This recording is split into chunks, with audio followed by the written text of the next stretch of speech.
لو أنزلنا هذا القرآن على جبل لرأيته خاشعا أنزلنا هذا القرآن على جبل لرأيته خاشعا أنزلنا هذا القرآن على جبل لرأيته خاشعا متصدعا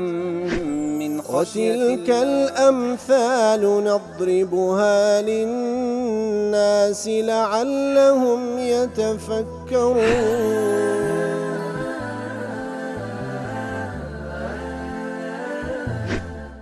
الحمد لله والصلاة والسلام على رسول الله وعلى آله وصحبه ومن والاه.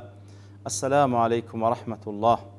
بەڕێزان خۆشحاڵم لەوانەی 1048 لەوانەکانی تەفسیری قورئانی پیرۆز بێمەوە خزمەتتان بە مەبەستە ڕەزامەندی رب العالمین و هیوادارم ئێوەی ئازیز سوودی لێوەربگرن. أعوذ بالله من الشيطان الرجيم فإن رجعك الله إلى طائفة منهم فاستأذنوك للخروج فقل لن تخرجوا معي أبدا ولن تقاتلوا معي عدوا إنكم رضيتم بالقعود أول مرة فاقعدوا مع الخالفين. بەڵێ خۆشەویستان وەکلەوانی ڕابردوو لە خزمەت دوات پیرۆزەدا بووین کە رب العالمین دەفەرمی یا رسول الله ئەگەر الله تعالى ئەتووی جێڕایەوە لۆزارش کە لەو غەزوەیە گەڕایەوە مەدینە و تائیفەیەک و تاقمێک لە منافقەکان هاتن داوای ئیزنیان کرد کە لەگەڵت دەربچن لە بۆ غەزوەی دواتر پێیان بڵێ لەن تەخرجوا معي أبدا ولن تقاتلوا معي عدوا پێیان بڵێ لەگەڵم دەرناچن بە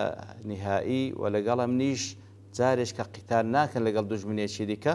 لەبەرەوەی ئینەکم ڕەضیتم بالقعود ئەوەل مەڕە لەبەرەوەی ئەنگۆ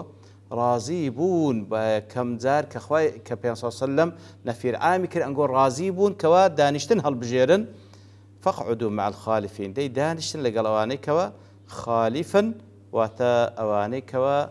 صاحب عذرن وەکو ژن و منداڵ و نەخۆش یاخود وەکو منافقەکانی ترکەوە لەبەر گەندەڵی ئیمانەکەیان دەرنەچوون. لە تەفسیری سعدی دەڵێ وهذا كما قال تعالى أو آتش وكو آتي لسورة الأنعام ونقلب أفئدتهم وأبصارهم كما لم يؤمنوا به أول مرة كواتا خی گەورە لەوێن دەفەرمی لە سوورەتی الأنعام دەفەرمی دڵەکانیان و چاویان بە شێوەیەک هەڵدەجێڕینەوە هەر بە سەبەبی ئەوەی کەوا یەکەم جار ئیمانیان پێنەهینا ئیتر دواتریش خی گەورە عقوبەیان دەکەوە شایانی ئەوەی نین ئیمان بینن. لەبەرەوەی فإن المتثاقل المتخلف عن المأمور به عند انتهاز الفرصة ئەو کەسێک کەوا فرسەتێک دێتە پێش لە بۆ ئەوەی کەوا لەو فرسەتە ئەو فەرمانەی خی گەورە جێبەجێ بکاتن بەڵام ئەو قالبی گران دەبی و نایکە لا يوفق له بعد ذلك. سبحان الله سنەت خی گەورە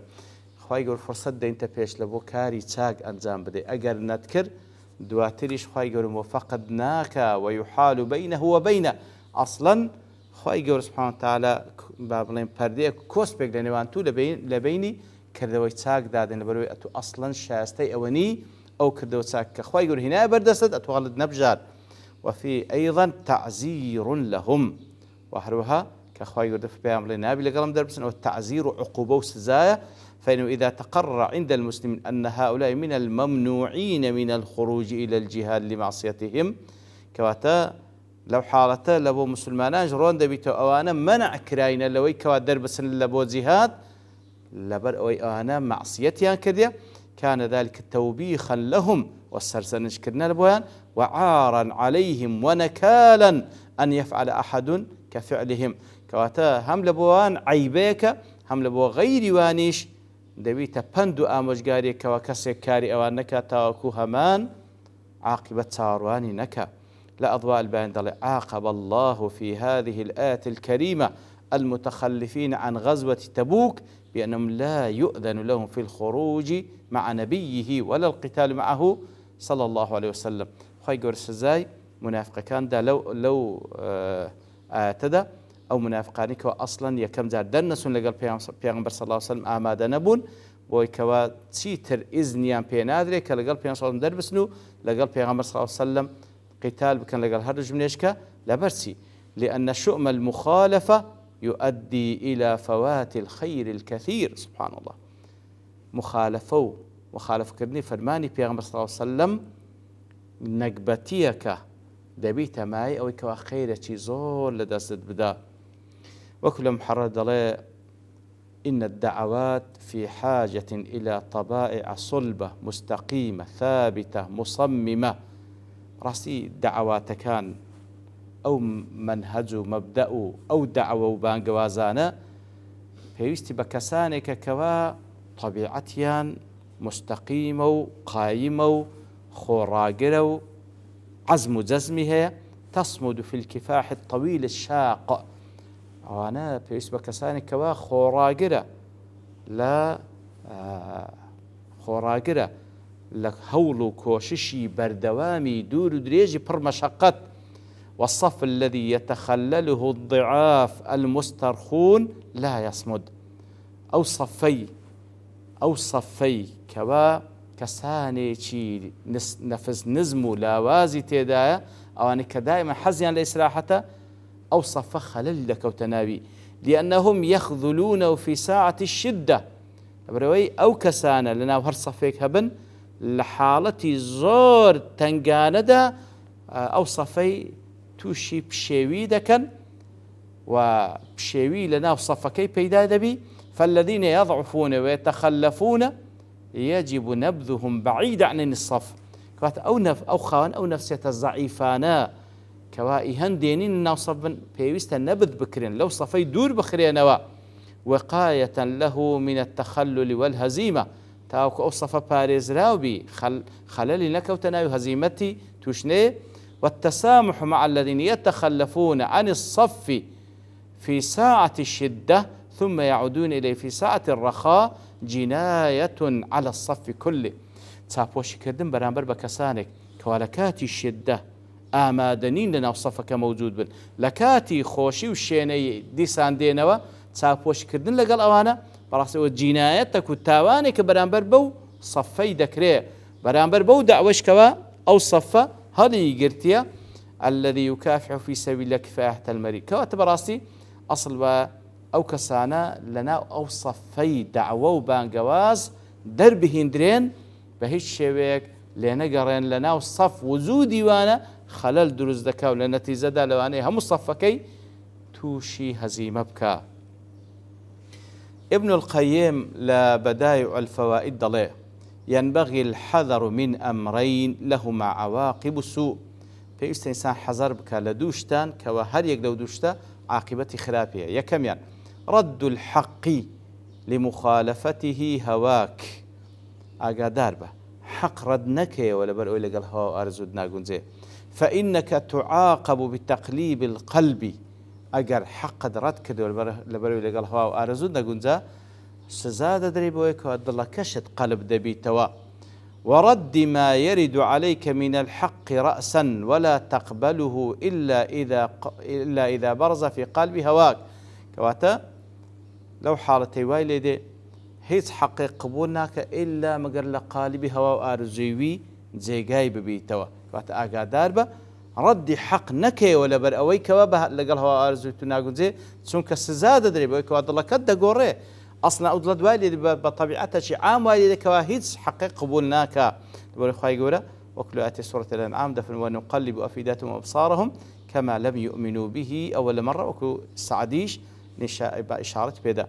فعاقبهم على رد الحق أول مرة بأن قلب أفئدتهم وأبصارهم بعد ذلك كواتا خواهي قول سزاني دا بوي كوايا كم زار أو حقيان قبول نكر سزاني دا بوي كدلكيان هل قراو بصيرة وبينيني دلشان تيدي أو حقنا بيني كواتا آقادار با خالي يكم حق رد نكي ولا بروي لقال هوا أرسودنا قنزي لبروي سزادة دري بوي كوا تيتر حق قبول نكي دواميان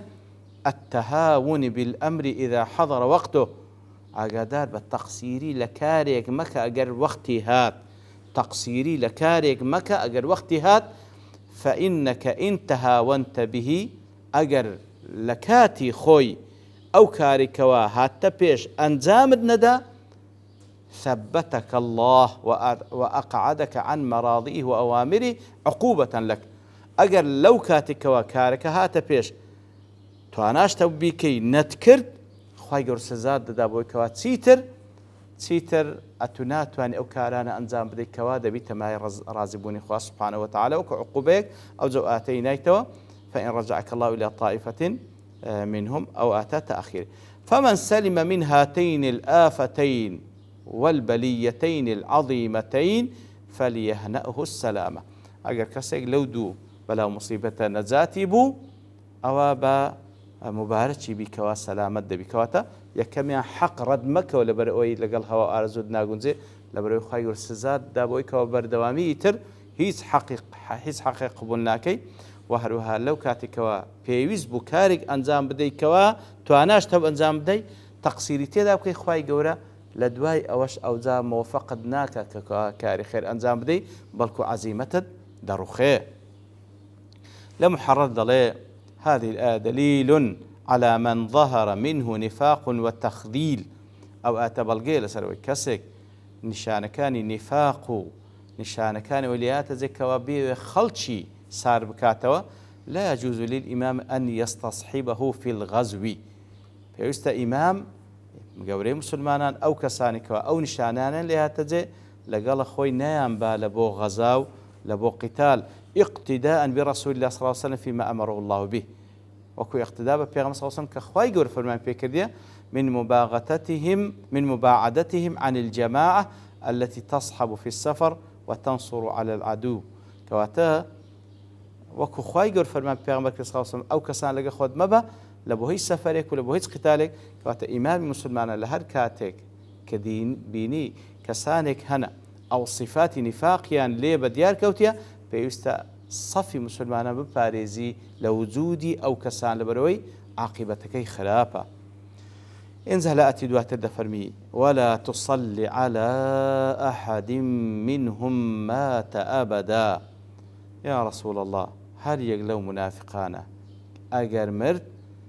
بهيج شويك أبدا نابي نوجد سبكي ولا تقم على قبر لسا قبرك شي ما وستلبوي دعاء لوبكي لبرتي إنهم كفروا بالله ورسوله لبروان كفر ينبأ الله تعالى وبيغمبر كيكر صلى الله عليه وسلم وماتوا وهم فاسقون ومردين بفاسقي وبدرتويي لنا بدائر إيمان أوانا مردينة. وكل تفسير رازي دلي مناسبة وآتلقى الآت بيشوتر أن الله تعالى أمر رسوله صلى الله عليه وسلم بأن يسعى في تخذيل المنافقين وإهانتهم وإذلالهم. كاتا خواهي قول فرمان ببيغمبر صلى الله عليه وسلم كوا منافقة كان إهانة بكا ودوريام خاتوا لريز إيمان داران قبولنك لقلي دربسا. فالذي سبق ذكره في الآية وهو منع من الخروج معه إلى الغزوات كاتا كوا لآية بيشتر خواهي قول فرماني ببيغمبر صلى الله عليه وسلم كوا أو منافقان منع بكا لقلي در نسل بغزوات سبب قوي من أسباب إذلال وإهانتهم. طبعا أول سببك وفعلا إهانة بكرنا وانا. وهذا الذي ذكره في هذه الآية لو آتشك أخوائي سبحانه وتعالى فرماني كردية كوا منعي بيغمبر صلى الله عليه وسلم نابي نويجشان سربكي سبب آخر قوي في إذلالهم وتقديم. أوش ديسان سبب يشتكي لبوي كوا ديسان وكو إهانة كردين لبوا نلا الدنيا اللي بقري لقالت بن نلا كاتي مردينش بروس نويجان سربكي وكو إهانة لبويان. ابن عاشور دلي وأيضا لما انقضى الكلام على الاستغفار للمنافقين كاتق لأت كان بيرشوتر خواهي ولباس إلى مسألة استغفار كرد لأبو منافق كان الناشي عن الاعتذار والحلف الكاذبين كوا كاتك منافق كان دات عزديان دهنا وبدروس وينديان دخوادو بيغمبر صلى الله عليه وسلم إذن داوي استغفارش لبو دكردن. وكان الإعلام بأن الله لا يغفر لهم. إخوائي قولش لهم يدري فرموي أجرتي أتوب حسابي ظاهرين على قلدك داوي استغفارك إخوائي قولي لأن خوش نابي